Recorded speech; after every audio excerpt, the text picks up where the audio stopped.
Question 18. I am a technical product owner. Is it okay to be involved in discussing the how? In a Scrum team, the developers, and when we say the developers, these are the team members developing the product. So everybody on the Scrum team who is working on building the product, they are responsible for the how, which is how do we implement the solution? How do we build this thing that we have decided to build? The product owner may collaborate in that conversation, and the product owner, being a member of the Scrum team, certainly participates in that, but is not responsible for providing the technical details on how to make things work. Again, that is the responsibility of the developers on the team. Now, that's true in general. There are some situations where having some technical expertise and providing technical details in the conversation may actually be helpful for the product owners.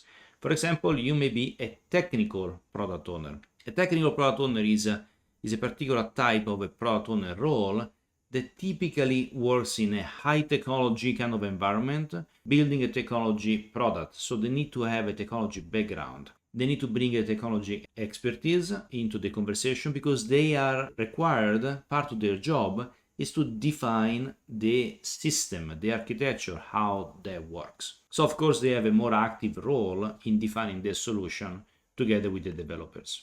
Another example could be that for business reasons, for example, we already have a licensing agreement with the supplier and we would like to employ that specific technology from that supplier into the product that we are building.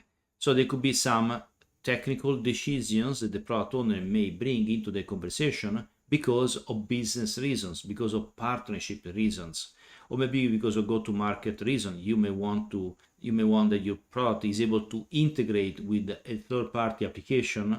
You may want to make sure that actually happens.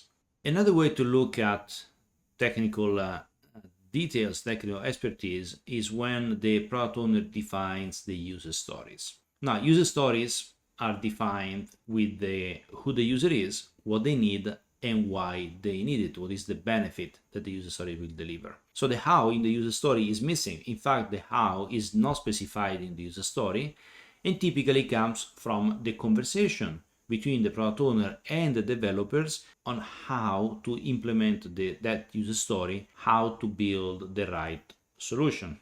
Now, sometimes there are specific requirements. For example, from the user experience point of view, we want that the user is able to access a particular system or is able to log in with a specific API, or that the system provides a level of security that we can guarantee, 256-bit encryption key using whatever standard and so on. So this could be all technical details that are important for the product owner to make sure that are satisfied because they are part of the user experience that the product needs to deliver.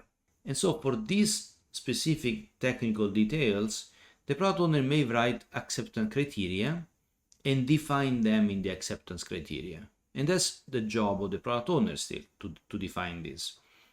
But outside of these user experience kind of technical details or business kind of technical details, the implementation details, the specific architecture and so on, they are, so typically the how, these are all details that are delegated to the developers. In fact, it's very important to empower the developers or the team members on the Scrum team to own the solution, to own the implementation, to own the how. Why is it important? Because they are the technical experts. And so dictating to them a specific architecture, a specific solution, specific implementation of the solution may not be the optimum thing to actually build.